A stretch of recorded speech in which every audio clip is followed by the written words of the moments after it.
Здравейте! Ето поредното ни табло в TNC S система. S, където означава, че нашия пен ще бъде разделен на PE и на N.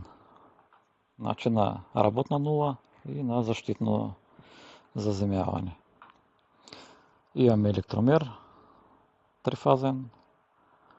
трифазен предпазител на триполюсен, 4-полюсен предпазител и нашите шини обединени, където ще влезе пен кабела, ще се закачи и така да започваме. Имаме ввод 3 фази и закачваме първата фаза, втората фаза и третата фаза. Правя с такива цветове, за да може по-лесно да се вижда на сивия фон. И влиза нашия пен проводник, се закача за PE шината веднага. От нашия триполюсен предпазител ще трябва да захраним нашия електромер с трите фази. Влиза едната фаза и същата фаза се закача излиза и се закача за автоматическия предпазител. Влиза втора фаза в електромера, излиза и се закача за предпазителя и влиза в електромера трета фаза и се излиза и се закача за предпазителя. После свързваме, това е нашата N шина, те са съединени с мост, виждате, P и N са съединени с мост. Влиза нашата нула вече,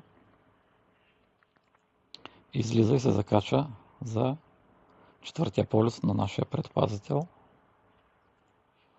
Оттам вече изход към къщата от нашия 4-полюсен прекъсвач. Ето, 3 фази излизат и нашата работна нула. Също така трябва да се заземи нашия метален корпус. Ето тук трябва да има едно болче.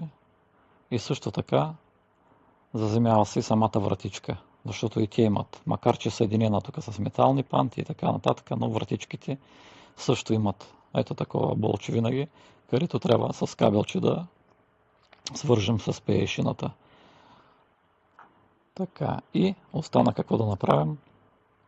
Остана да забием един кол под таблото, защото без него няма да е системата TNCS. Ето това е голямата разлика. Вие в апартамента може да имате две шини, нали, да си ги направите, едната шина да е PE, другата да е N, да си ги свържите с мост, обаче това няма да е TNCS.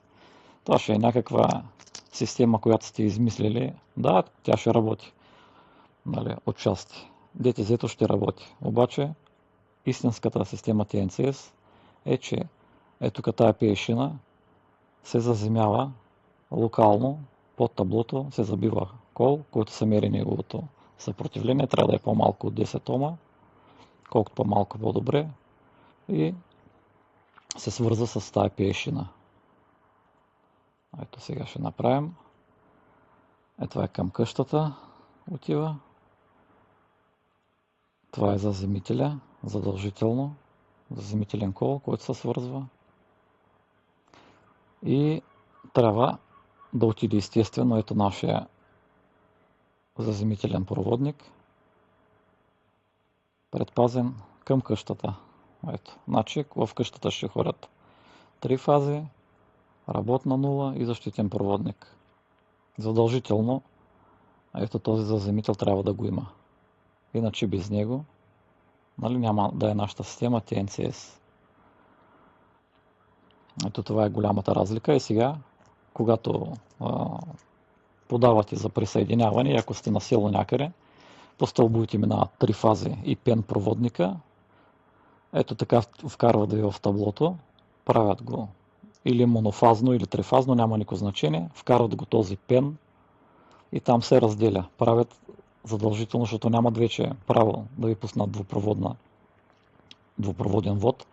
Забранено е по наредба. Вече става трипроводен TNCS системата, но затова задължително под таблото правят един кол набиват и го заземяват за тази пиешина. Ето това е цялата история. И така, следите другите ми видеа. Следващото видео ще бъде с SPD в същото табло. Благодаря и до нови срещи!